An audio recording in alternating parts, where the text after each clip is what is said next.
Welcome back to my YouTube channel. I'm SIBAHLE Tanya. Thank you so much for tuning in. Forgive me if the light keeps changing. Well, that's because I'm using natural lighting, and today the sun keeps playing hide and seek with the clouds, so forgive me.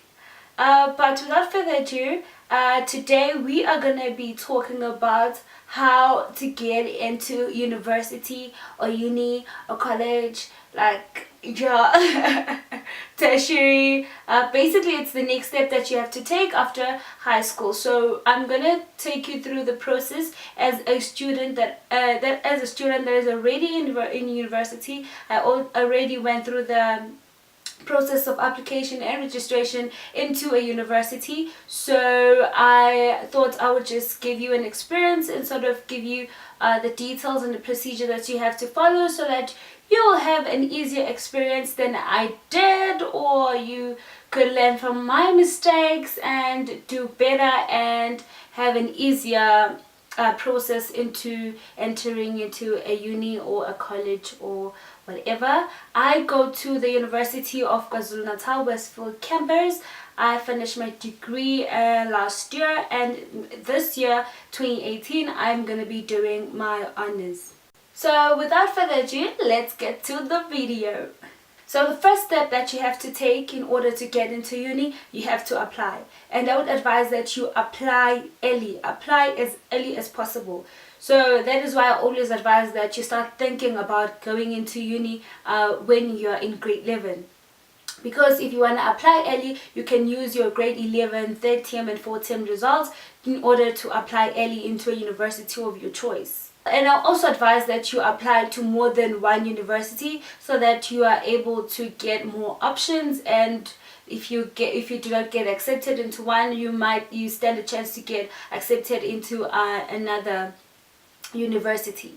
So personally, what I did is that when I was in grade 11, I got my results in my third term and my fourth term, and when I was in grade 12, first term of grade 12, because I wanted to apply very early. It is important, guys, to apply very early. So I used my grade 11 third term and fourth term results to apply early. When I was applying, I applied to like so many universities except for universities in Gauteng, because I knew that I didn't want to go to a university that is in Gauteng. So I applied in the Eastern Cape, the Western Cape, the Free State.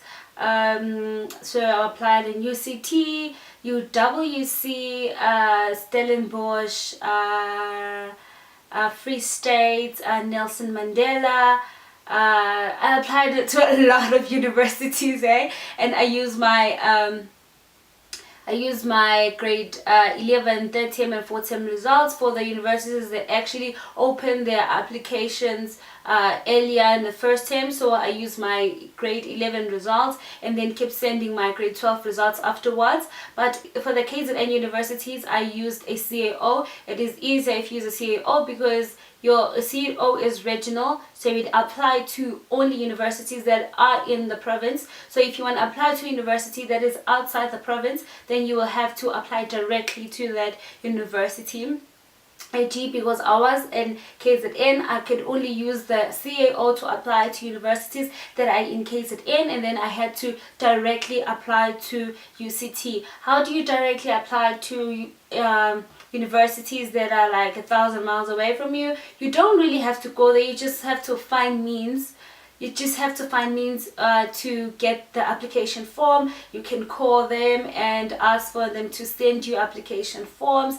Basically what I did, I think I asked one of my teachers to make a call to UCT and different universities, and he called the schools and asked them to please send me an application form and the prospectus and everything. So they did that, and I used those to apply to the universities. So just find means, guys, just ask. Teachers are always willing to help you to get into uni, so ask your high school teacher to help you out in order to get your application, as well as when you want to use a CAO form for your regional applications or your provincial applications.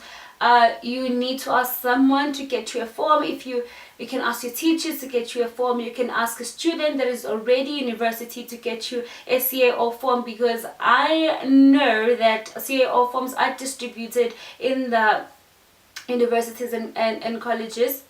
So if I get high schoolers that ask me to bring them CAOs, and I do bring them CAO forms, and you apply through your CAO. So basically apply to as many institutions as you can. Apply to as many institutions as you can. I repeated that because it's important. You shouldn't just apply at one place. And then once you've got your applications form, just fill everything in. And it's not really a train smash if you don't have your grade 11 results, or if they're not good. It's important that if you are going to use your grade 11 results, that you actually have good results, so that you kind of set the par and set the standard for the university, so that they can start to see that, hey, this learner, the student, can actually qualify to get into uni, because this is sort of like his or her average. So I would advise that if you are going to grade 11 this year in 2018, if you are going to grade 11, just make sure that you pull up your socks, you really work hard, and you get good marks, so that you can use your marks to apply early. But then if you're already in grade 12, then it's okay. It's not a train smash. You can still just get your results, get good marks. Just get good marks in the first term, and then use your first term and second term results to apply to universities. It still wouldn't be as late, but it still wouldn't be late. It would be actually very early, because some other universities do open their applications only in like the second term, or like moving like second term onwards. But there are universities that actually open their applications in the first term. So just apply apply. Okay, it is very important to apply early. So now we're going to talk about the CAO form. So the CAO form, basically what it does is, I think it stands for Central Applications Office. So what it actually does is that it applies for you. So you just fill out one form, and then just on the form you choose the courses that you want to do and the universities that you want to do them in. Obviously universities that are within the province, and then the CAO form would actually send the applications to the universities that you have chosen on your form. They will send you applications, and then you will receive your status or your results from the university. But you do pay for the form. Obviously you have to pay for the CAO form in order for them to do that for you. So that's why I would advise that you must get the best use out of your CAO form, because you are paying for this thing, so you need to get your money's worth. So I'd say the options that you choose, make sure you choose options that you're actually capable of getting. Now that's advice number 2 that I would give you. Just apply for stuff that you are actually capable of getting. So when you're applying, if you know that maybe the course that you would actually like to do requires you to have an A in maths, or like an A in physics, and you know that you're already not getting an A in maths, maybe you're getting like a C or you're getting a D, what are the chances that you're actually going to get an A? So other than choosing a degree that wants an A in maths, why not choose a degree that wants a C in maths, that you actually can do? That way you are sort of like guaranteed that they could actually accept you at the university, by looking at your marks. Well, if it happens that you've applied and you applied for something that requires a C, and then you study hard and you get an A, you can always do a change of mind, or a change of curriculum when you actually get your final grade 12 results. But for now, because it's early and you're applying for stuff that you can actually get into now, not something you're still gonna work hard for, because you might not know what the future can hold. So you're really not sure if you're gonna get that A or not. So I advise that you just apply with what you're capable of getting right now. So in my case, I've always wanted to do become accounting, and UKZN offers two types of degrees, become accounting degrees. There's the 4-year one and there's the 3-year course. The 3-year course requires you to have a C in maths, and the 4-year course requires you to have a D in maths. Now, I wasn't really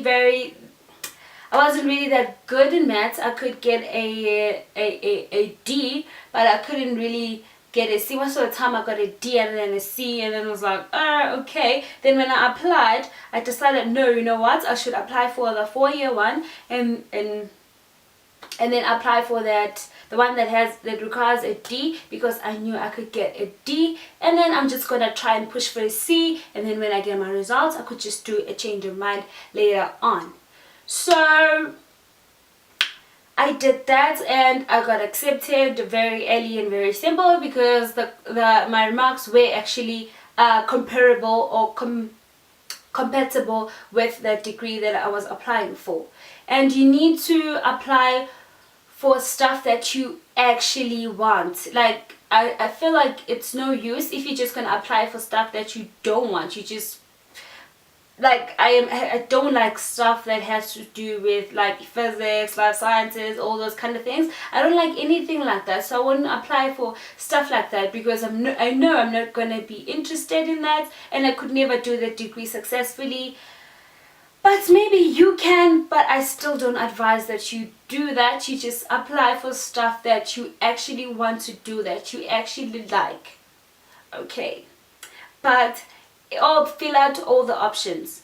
Fill out all the options, and it's important that you line up when you are applying on your CAO. It's important that you line up all your options the correct way. So now, number 1 has to be the course that you want the most, and the last one has to be the course that you want the least. Because if you get it twisted, then you will not get considered earlier, or get considered into the degree that you wanted. Because if, let's just say, in my case, I put for my first option was the become accounting, but my fourth option, I think it was law. See, now if I had put law as my first option, I would have been considered law first and not in become accounting, even though it's become accounting that I wanted. Now, I was considered firstly for become accounting, and then like lastly for law, because they sort of rank how much you want that course by looking at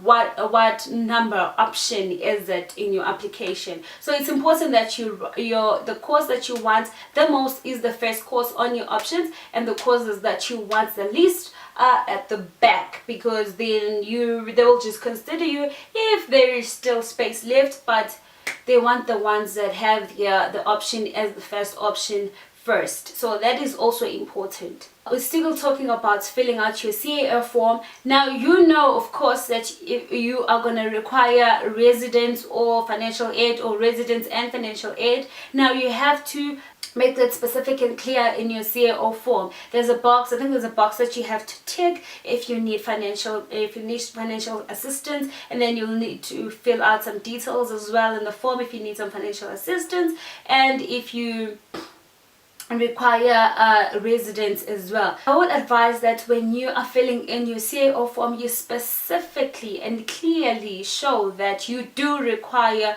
financial aid and residence. Now, I made the mistake of not ticking that box, and I wasn't considered for financial aid, and that was a terrible thing, because I didn't get financial aid and it was bad. So I'll just make sure that you tick that box, you fill in those options right, and your details, all of your details, your other details like your addresses and your cell phone numbers, everything is perfect, it's filled in properly, because there are so many applications and there's so many forms that if your application is missing one detail or wrong detail, they could just cast it aside and just move on, because there's just thousands of applications. They don't have the time to keep chasing you and calling you to ask you, is this okay, is this correct, please provide us with correct information. They are too busy for that. So make sure that your application is proper and it's paid for in early, and you just render it in early.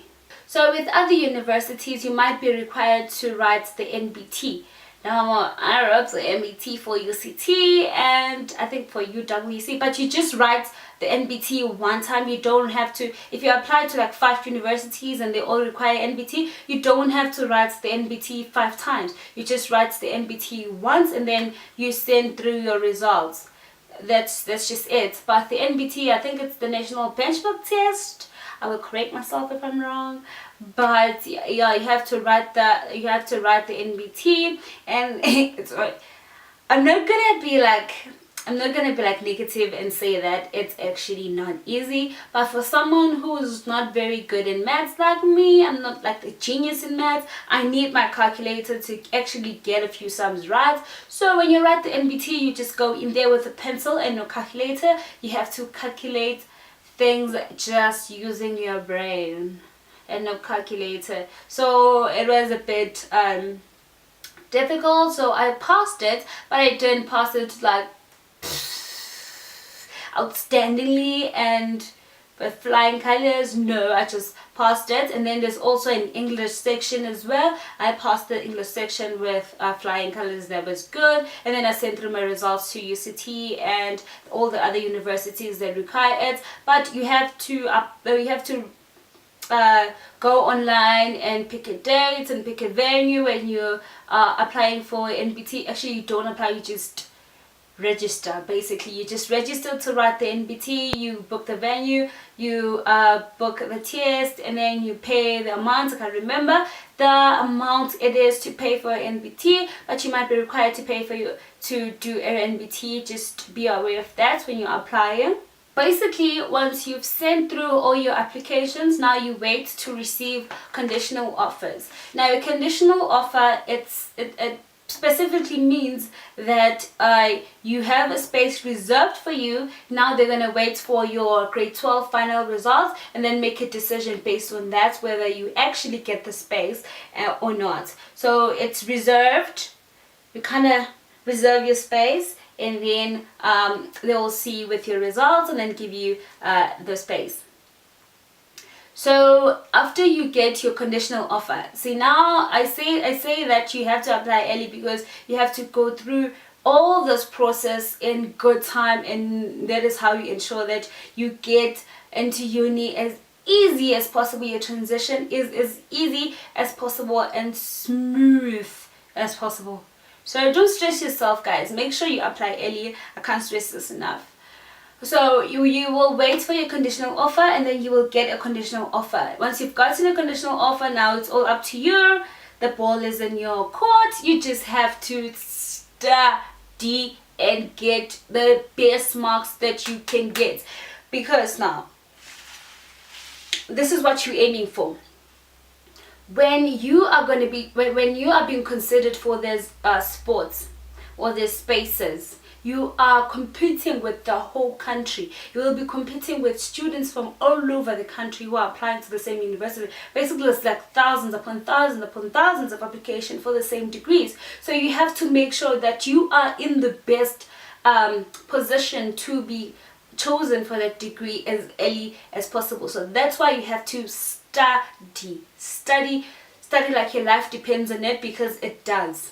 So to also get into uni, they consider your score or your points. So you have to just structure the way you're going to get your points right. So they would say for a degree, they require like 28 points or 32 points or 34 points or however many points they require, and you will have to have that number of points in order to get into a university. Now people get this wrong in terms of, like, if they say they require 28 points and you aim for 28 points exactly, I would say never do that, because the competition is tough. The competition is very high. So make sure that if they say, for example, the points, the minimum requirements you have is 28 points, you need to at least be 5 scores or 5 points above that minimum, because you will be considered early if you have that.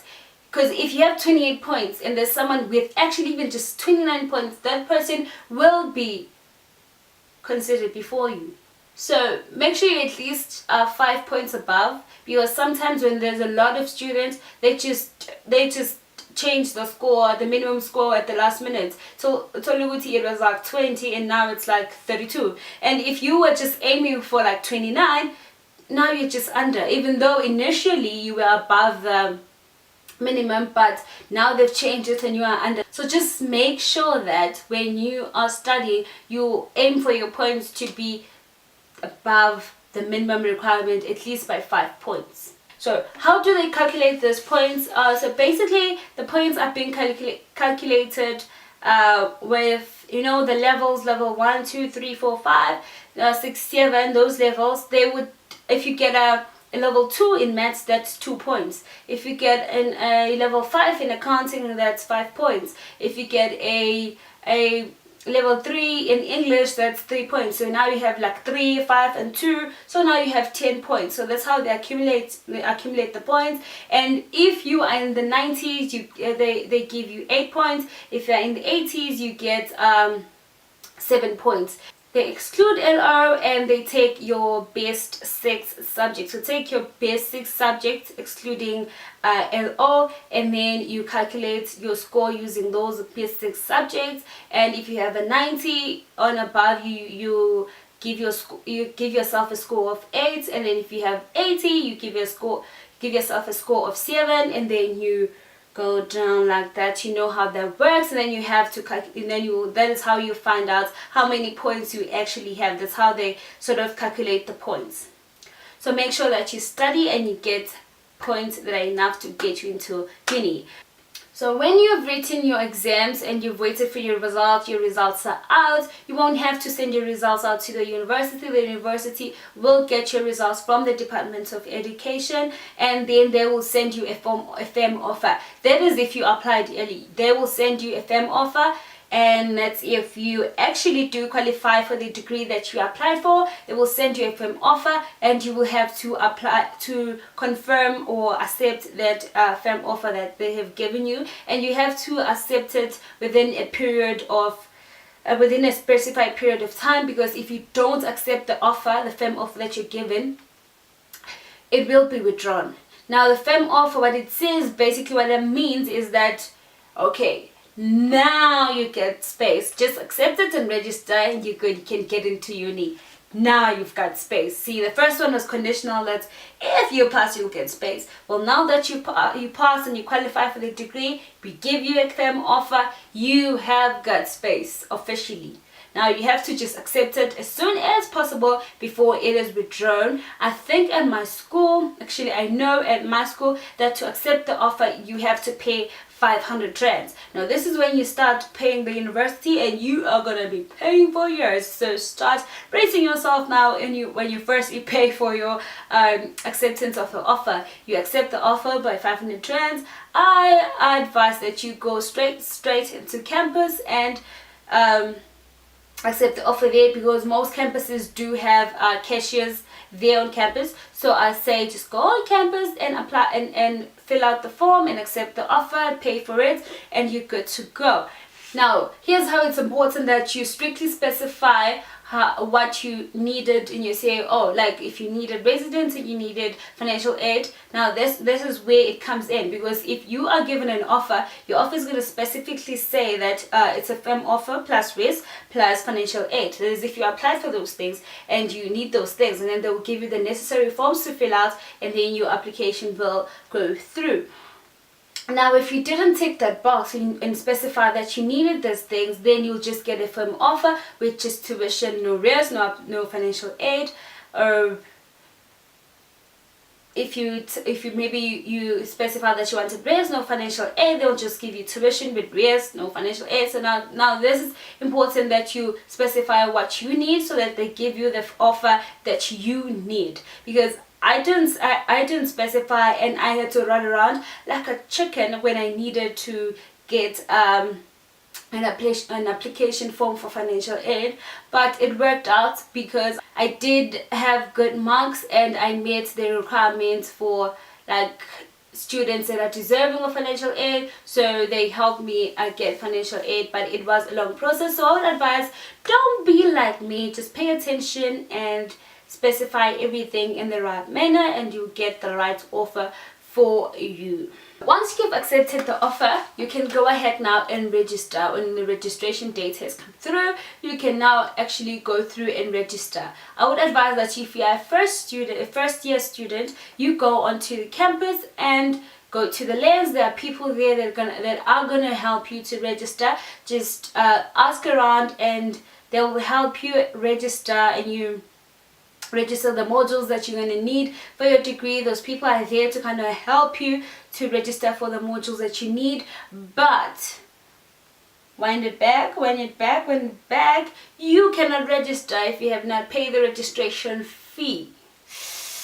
That's the sad part. But the best part is that if you do have financial aid, if you have been approved your financial aid, you won't have to pay for your registration fee. The financial aid will pay for your registration fees, or maybe if you have another sponsor, they should be able to pay for your registration fee. If you do not have any of that, then you'll have to pay your own registration fee. Once you've paid your registration fee, you'll be financially cleared. Once you're financially cleared, you can go ahead and register. So like I said, go onto the campus, go to the lane and do your online registration, and they'll help you select the modules that you do. Now, even though you are able to do the online registration sitting at home, but I would say it's not the smartest decision if you're a first year student, because you don't know the modules that you required to register for. So you might make a lot of mistakes, or you're not familiar with the system itself. You might just make mistakes and you just frustrate yourself. So I'll say just go to the campus and get help. Okay, so once you're done with your tuition registration, you can go ahead and do a student card. You can go ahead and get a student card.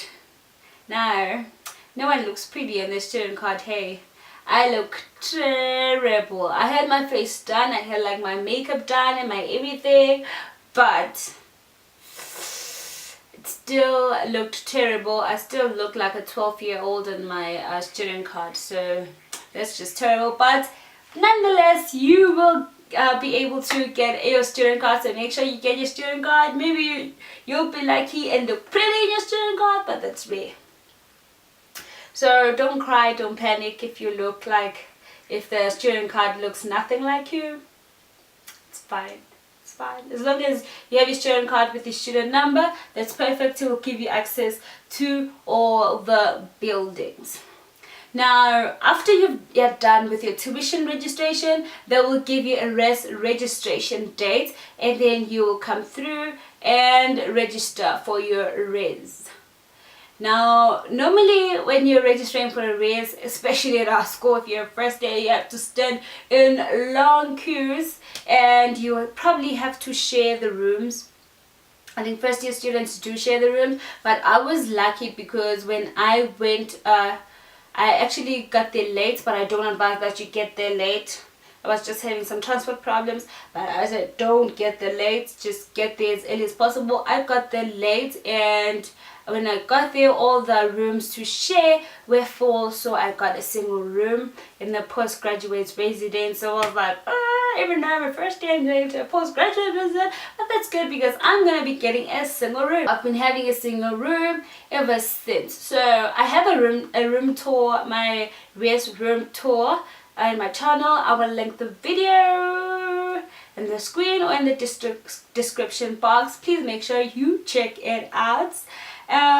Besides that, once you've registered for the room, you have to go through to the room with the necessary documents, like they require your pictures and your certified copy of ID, and then you have to go to the room and check if everything is there, if you do have a bed, if you do have a desk, if you do have a notice board, all those kind of things. And then once you've checked through everything and submitted all the necessary documents, you can move in once you're given a move-in date. Your move-in date is probably like a week or two before the lectures start. So you will move in a week or two, just decide when you're comfortable with moving in, and then you can move into your res, and you are finally in uni. now you can slay and be good and be great. So something extra to note, depending on how well you passed, if you got like 5, 6, 7 A's, you can qualify for a entrance scholarship, but you don't really have to apply for the scholarship. The university sort of picks it up itself. The university sort of picks it up from your marks, and you will get a notification that you've got a scholarship. I got an entrance scholarship. I did get 7 A's. So, but out of the 7, obviously they exclude LO, so I got 6 A's, and for 6 A's I think I got like 25,000 rands. Now don't get too excited, you don't get that in cash. That is an amount that is deducted from your tuition fees. So if you are financially assisted, like you have any NSFAS, the money will be given to NSFAS. If you have a sponsor, like a bursary or something, then you can get the money in cash. So do inquire about that. If you got 6 A's or 5 A's and you don't get notified that you have an entrance scholarship like for the whole year, you have to inquire about it. Just make a note of it and inquire about it later on. But you don't really have to chase them on the first day. No, you don't have to do that, because once everything that have settled down, then you will be notified that you have an entrance scholarship, and they will tell you what to do and how to sort of acquire that money. Another thing to note is your timetable, because I was also confused about this when I was a first year student. On the first day I was like, okay, tomorrow it's lectures, I'm supposed to go for my lectures. Now how am I going to do this? Like, where do I know where to go? Or is there going to be a bell that's going to ring and we all go to an assemble point and they tell us which classes to go to? But it doesn't work like that. This is not high school. Nobody cares about you, and there's no principal that's gonna ring the bell and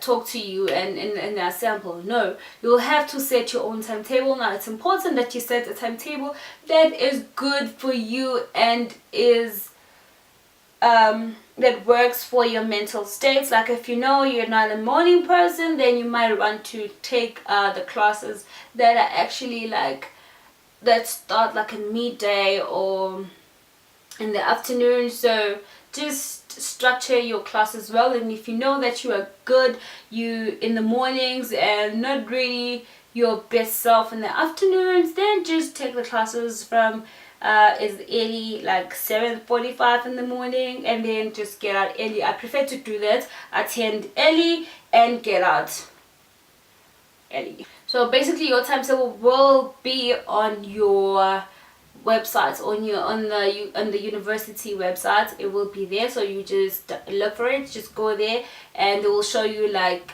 maybe 3 venues and 3 different times where they're going to be offering the same course or the same lecture, and then you choose at which time and at which venue that you would like to go for your course. So yeah. But for other modules though, for other courses, I mean, or other degrees, they do choose which group you attend and which time you attend. So sad for you if you cannot set your own timetable. But anyway, if you are still going back to high school, maybe you are going to do grade 11, good luck with that, and I hope that this video helps you, and it helps you with your applications as well, and everything with your journey in getting into uni. And if you are doing grade 12 this year, and now the ball is really on your court, you really have to work hard. This is up to you. So you have to structure yourself now. You are going to be an adult, so just take some adult decisions like applying early. So basically that's it. If you are out of your grade 12 and you are gonna be attending university for the first time, it's your first year this year, good luck, have a wonderful and prosperous year, and I hope you enjoy the experience.